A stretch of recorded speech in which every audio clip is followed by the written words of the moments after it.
Comic Boom. Hey guys, Comic Boom here again on a beautiful spring day, sipping beer, barbecuing chicken, and reviewing Wonder Woman issue 70. I can do this while drinking because it's not going to take very long because nothing really happens in this issue. We have Wonder Woman in this small town. She's still trying to find Olympus, I guess, the gods of Olympus, but she ends up, her and Aphrodite, along with Maggie with the Antiope's sword, find themselves in a small town that is being controlled or sort of manipulated by Aphrodite's gender fluid child called Atlantiades, who has used sort of the powers of Cupid, or the multiple evil little Cupids going around, making everybody fulfill their heart's desire. So basically everyone's having sex in the town, screwing each other.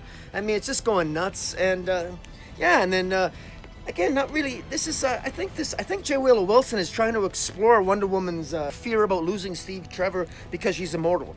Now, what's interesting here is, in James Robinson's run, it was implied that Wonder Woman wasn't immortal. I think in Rucka's run, it was implied that Wonder Woman wasn't immortal.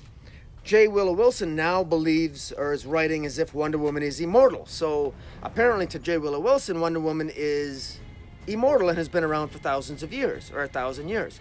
It's rather interesting. Now, maybe I'm wrong about that, but it just seems to me that is Wonder Woman in fact 25, 30 years of age, or has she been around for 1,000 years? Because if she's been around for 1,000 years, then she's written like an idiot here. Straight up like an idiot. Because, I mean, she can't possibly be this stupid if she's 1,000 years old. Sincerely, genuinely. She's got to be written better than this. This is, it lacks a verisimilitude if she's 1,000 years old. If she's 25, 30 years old, I can imagine that she is, angsting over, love and love lost, and, having some insecurity with Steve Trevor and what he might think of her, and et cetera, and all the usual stuff that goes with first loves or whatever. But if she's 1,000 years old, and she's got to have some semblance of life experience. Come on, really? She's been on Man's World Wild for, what, 10 years? Was that really her first piece of ass? I don't know. This surprises me. But in any event, I'm not really getting it. Well, I guess I get it here, but it's just kind of boring. The art's fantastic. Xermanico is great. Fajuro Jr. on the colors does a fantastic job. He always does a great job on the colors. This cover is kind of misleading. It's not you. It can't be you. I mean, she's staring at a gender fluid god, a guy, a being that has breasts and and sort of floating in wings, and I don't know, is this really something that Wonder Woman would express shock at? Oh no, it can't be you.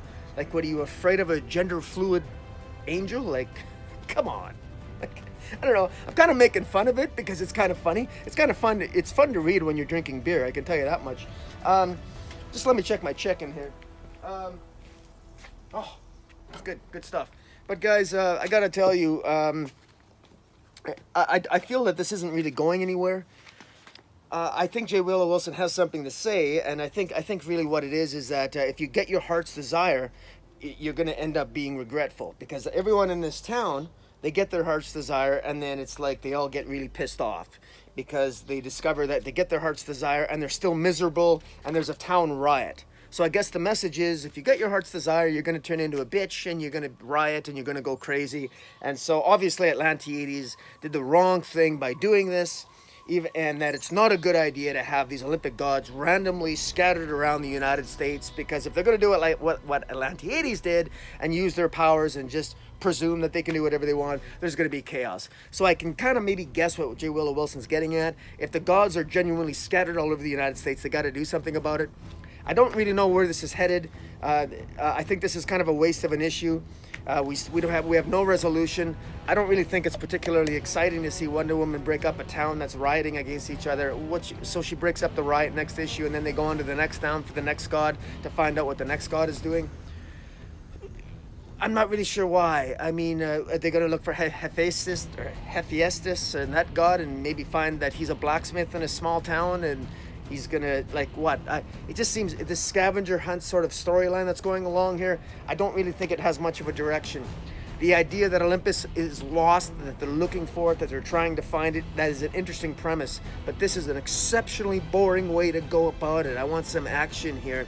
And this is If you're going to do a boring issue like this should have been a one-shot issue or one issue, but to have dragged this out to 3 issues now, because we're going to go into that. This is the 2nd issue in this town, to go into a 3rd issue. This is really boring stuff, man. We need more excitement here. But then again, Wonder Woman couldn't even make Darkseid exciting, and she had 20 issues to do that and failed at that, more or less. But in any event, guys, tell me what you think. I don't have really much to say about this other than the fact that it encourages me to sip my drink one more time.